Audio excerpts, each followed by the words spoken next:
यांचे कार्यकर्ते जास्त नाहीत. यांचे कार्यकर्ते म्हणजे इथले सरकारी अधिकारीच आहेत.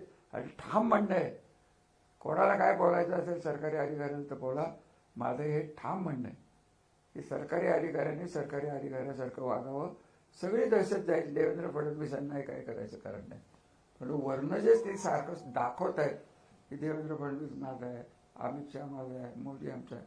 आम्ही तर लहान माणसं आहे. मोदींच्या ताकदीसमोर आमचं काय चालणार आहे. तरी आम्ही लढणार. आमचं काय व्हायचं असेल ते होईल.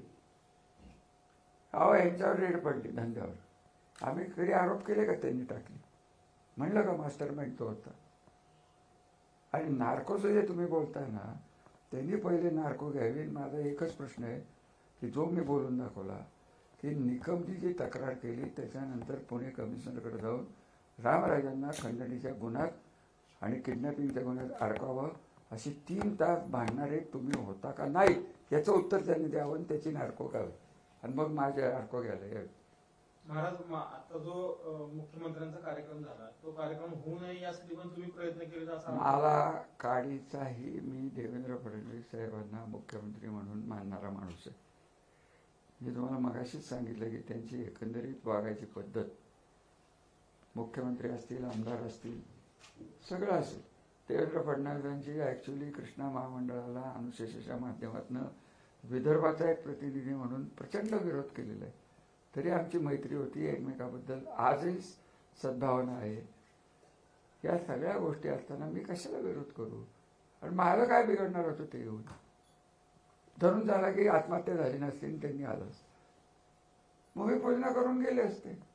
माझ्याबद्दल बोलाय मला पत्रिकेत नाव होतं ना, मी नाही गेलो. पण मला माहिती आहे माझ्यावर येणार आहे. ही सुरुवात कोणी केली त्या सभेत या विषयाची? त्यांनी, माझी खासदारांनी केली. पहिलं कोणी बोलले ते बोलले. त्याच्यानंतर आमचे परम मित्र माननीय गोरे साहेब बोलले असणार, मी तो ऐकलंच नाही. आणि मग देवेंद्र साहेब बोलले असणार. देवेंद्र साहेबांना तुम्ही विचारा की माझा काय कधी फोन आला होता तर मी कधी त्यांना सांगितलं होतं की आई घेऊ नका. हे सगळं स्वतःवर शेकते. हा योगायोगाचा गोष्ट आहे हो. 23 तारखेला झालं हे 26ला येणार होते. 23ला जर आत्महत्या झाली नसती तर काय झालं असतं? त्यामुळे माझा काय थांबवायचा प्रश्न? सुषमांकरांना आणि महबूब शेखला तुम्ही रसद पुरवली, तुम्ही तिघांनी रसद पुरवली. एक मिनिट. महबूब शेख माझ्या ओळखीचा आहे का? तर आहे. ऑफिशियली आम्ही कुठल्या पार्टीत आहे? घड्याळ पार्टीत. आता खासदारकीच्या इलेक्शनमध्ये रघुनाथराव यांनी पुढे होऊन काम कोणाचं केलं? ते काय राष्ट्रवादी पार्टीत नाहीत, ते घर म्हणून आम्ही एकत्र. त्यांचे राजकीय विचार वेगळे असू शकतात. त्यांनी पवार साहेबांचं काम केलं, त्यामुळे महबूबची त्यांची ओळख आहे. म्हणून तो फोटो दाखवा. काय लफाय काय? 8 मेला ते 8 सप्टेंबरला ते माझ्याकडे आले होते, त्यावेळेचा तो फोटो. पण राजकीय व्यक्ती एकमेकांच्या ओळखी पाळखी असणारच ना. रसद तुम्ही मंडळीने सगळ्यांना पुरवली, आम्ही कशाला पुरवतोय? भाजपच्या स्थानिक नेत्यांनी तुमचं नाव घेतलं होतं. कोण? या पाठीमागे रामराज आहेत.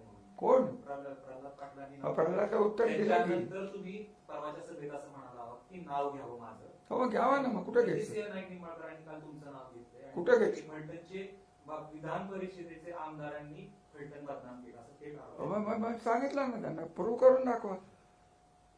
माझ्यामुळे बदनाम झालं असेल, मग ज्या अंधारे मॅडमला 50 कोटीची नोटीस पाठवली होती त्यांची का माफी मागितली? हा उलटा प्रश्न आहे ना. मागितली ना माफी. त्यांनी माफी मागितली आणि सगळ्या त्याला काय? आता प्रश्न असा आहे की विधान परिषदेच्या आमदारांनी बदनामी केली, मी माझ्यामुळे बदनामी झाली. पोलीस यंत्रणा निष्प्रभ करून टाकली, माझ्यामुळे झाली.